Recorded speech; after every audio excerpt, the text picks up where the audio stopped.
So a little while back, well, when I say a little, I mean a long way back, I talked about my OC villains of my Stormhawk OC villains that I put in several stories. And some people have... I had to take the video down because I didn't want to get for reasons. I didn't want to get I didn't want to get struck or anything, just to be safe. But I came back and, yeah, just gonna talk about some villains, and talk about some reimagined villains that my good friend Jason Voorhees... Yeah, for those who don't know, he's currently working on a Stormhawks Transformers crossover on his fanfiction account. And he actually asked me, hey, can I use some of your villains that you created for this story? And I was like, yeah. So I'm going to talk about the original versions and the reimagined versions, which aren't that far apart, but yeah. Anyway, so let's talk about like the first Stormhawks villain I created, called Gideon. No, he is not inspired by Gideon Gleeful from Gravity Falls. He was actually created long before Gravity Falls was out. He actually was created then. Gideon is a Merb, same race as Stork, and he is this psychotic, think Mr. Sinister in Atmos. Yeah, that's kind of what he was. He was this Merbian scientist who was kicked out of his home, of his home Terra, and more or less exiled to the Black Gorge, where he got ripped apart, and he had to put himself back together with some metal parts.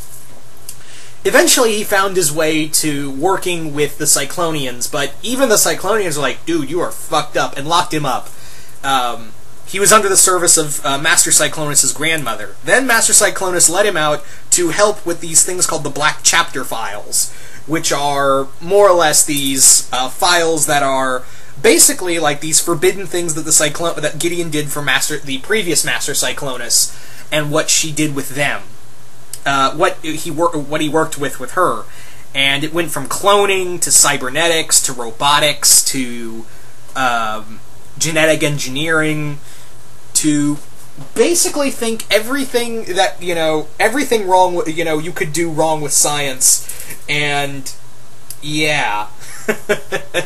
Yeah, he was part of that. So Gideon, under Master Cyclonus' guidance, more or less created some horrible things for Master Cyclonus to have fun with, from clones to robotics to cyborgs, all kinds of stuff.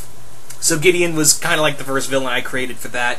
Then came General Thrall. Thrall was a raptor, same as Repton. In fact, he was a general in his army, and the two kind of pretty much had a Starscream Megatron relationship, where Thrall, even though he was loyal to the crown, he didn't really like Repton because he served his father, very loyally, but when Repton took the throne, Repton made some very interesting changes, obviously joining with Cyclonia. He wanted to be more basic. He was a very hard-set isolationist. I kind of had it in my headcanon that Bo-Katan is kind of like Atmos' Wakanda, where it had no contact with the outside world, and no one's ever conquered that world, conquered that Terra for generations, and then Repton kind of changed everything. Yeah. So Thrall and Repton did not get along for the longest time, and the final nail of the coffin was that Repton started to have feelings for Starling after besting him in battle in the events of Absolute Power, and Repton was so just enamored by her that he wanted her to be his queen. So he wanted her as his wife, and for Thrall, that was like, oh, hell no. There's no way we are going to let an outsider, let alone a human outsider, rule us. So he overthrew Repton, kicked him out of the Terra, and for a while he ruled until Repton came back and proceeded to kill his ass. So let's talk about the reimagined versions of Thrall and Gideon in this in the new Stormhawks Transformers crossover by Jason. They're pretty much the same. They're more or less the same as they were. There's no real big changes other than Thrall is a little more You see, Thrall was very, in my version, Thrall was a little more, he was very cunning, but he was arrogant as well. In here, Thrall's more or less a chess master in this series. Gideon's a little more psychotic, and rather than, you know, he was locked up for a while after spending some time in the Black Gorge. So those are really the only big changes, and he's just a little more crazier. Anyway. So moving on is the Cyberhawks. Now the Cyberhawks have a very interesting background to them. Because basically what it was that in the stories I wrote for a while, what happened, I'm trying not to say basically so many times, it's like my mind's going on repeat. But with them, the story was that in that continuity, Junko was killed by Master Cyclonus while trying to stop a super weapon from being detonated in Atmos.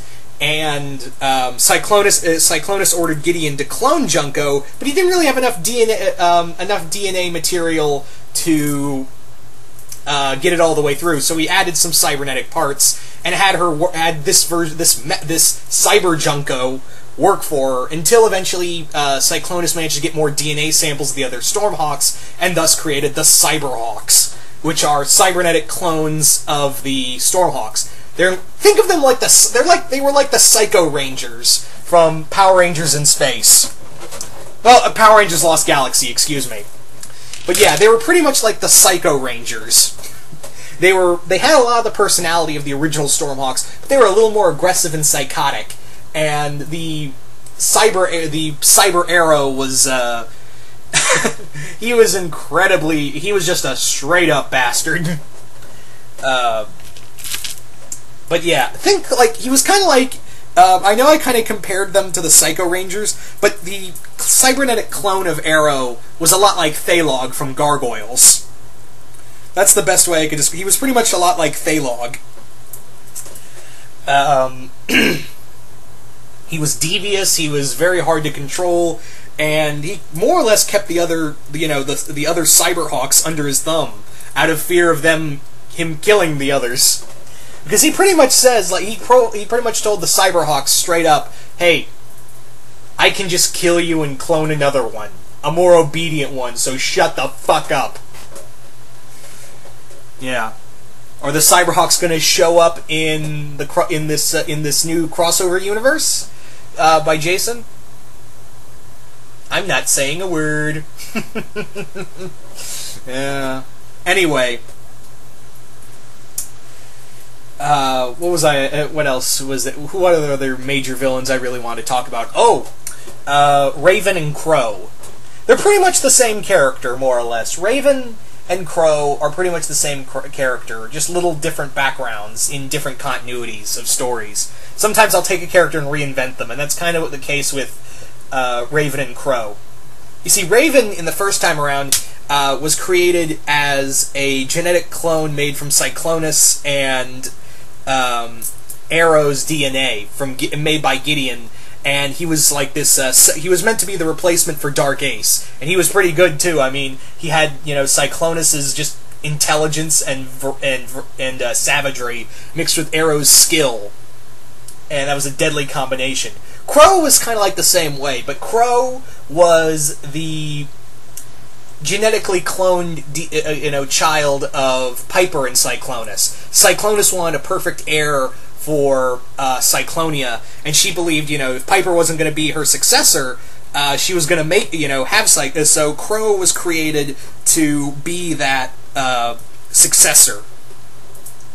And Crow was basically, in a sense, yeah, Piper and Cyclonus were her mother, Crow, his Crow, yeah, Crow's a boy, were his mothers. Yeah, and it was always brought up too that Piper pretty much had a son with Cyclonus, even though through cloning, and they were kind of, and Crow would be like, oh god, I'm stuck between my moms are fighting again. Great. But yeah, that was the thing, was that Crow didn't really give a shit about, there was the problem. Crow, he was so genetically, modified, and so his genetics acceleration happened, he was straight created to being a teenager, and all of that ensued, the teenage angst and everything. And even though he was raised by Cyclonians, he had this very much I don't care kind of personality to him. He was a lot like, very much like Gaz. You know, all this responsibility, and all he wants to do is play video games and ignore his mother. So that was with Crow. Raven, like I said, was meant to be Dark Ace's successor, not so much successor to the throne. So that was the thing with him, and then and this was during the Sky Knight Academy series I was writing for a while until I got rid of all those stories. Sky Knight Academy, in there, Arrow and Piper got together and they had children, and Theo, and they had a daughter too. Theo and Raven was kind of like their, it was in a sense, he was like Theo's half brother and Arrow's biological child, even though it was created from his DNA. It was kind of like the same thing with Superman and Superboy, where it was kind of looked at that. So that was the thing right there with Raven. So that's Raven and Crow, more or less. Will they be in? The Stormhawks Transformers story?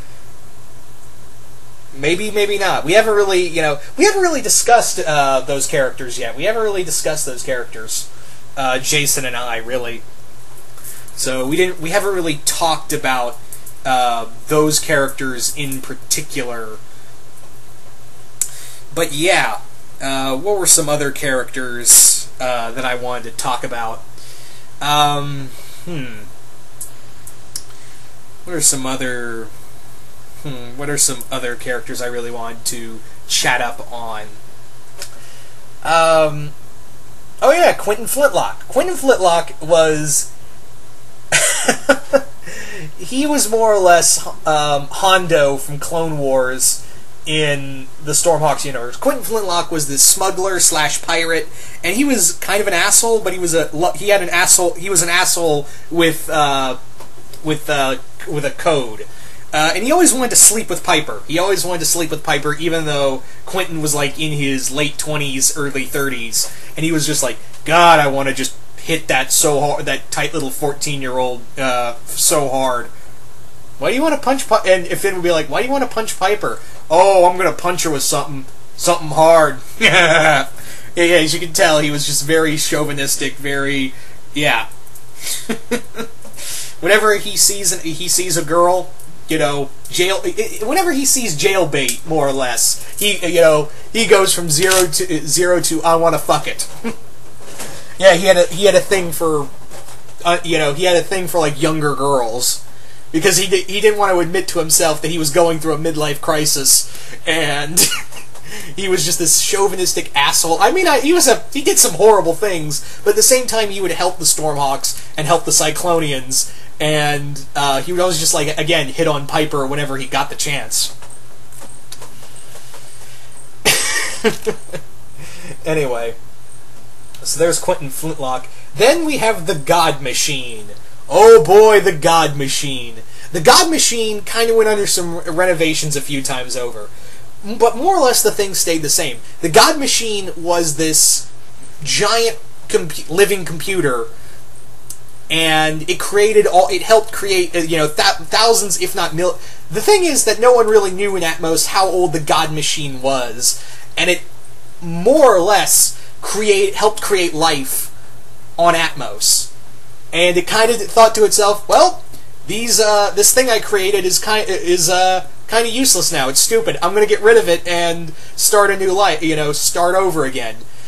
Yeah, kind of. It just wanted to It just wanted to new 52 everything, and the Sky Knights and Cyclonians had to team up against the God Machine and its new creations. I can't. What did I call them? What did I call the new creations? The Biotopians. That's what I called them. The Biotopians, which were these synthetic, these living synthetic unified mind creatures. Yeah. So yeah, the Biotopians. I just love the name of that. The Biotopians. So yeah, there you go. The God Machine and its creations, the Biotopians.